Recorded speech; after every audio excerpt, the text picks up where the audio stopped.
बरी से बदरिया डगरिया न सूझे, मिले ना बटोहिया के ओर।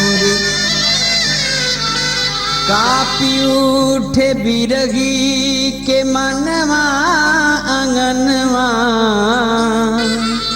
सुन के बिजुरिया के सोर।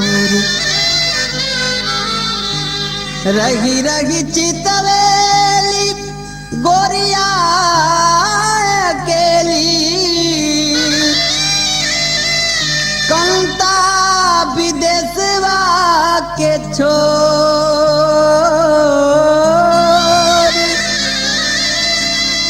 ठाड़ी दुअरिया के चारू ओर देखली,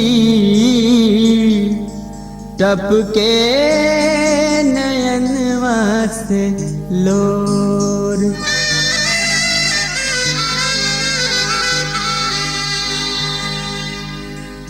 एतने कहल मोर करिहा ए बदरा,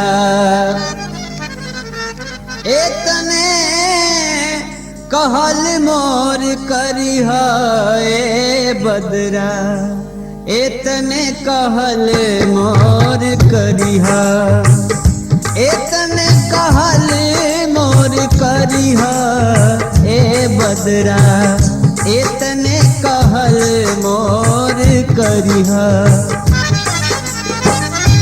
जौने ही देशवा पिया मोरा हुई है, जौने ही देशवा पिया मोरा हुई है।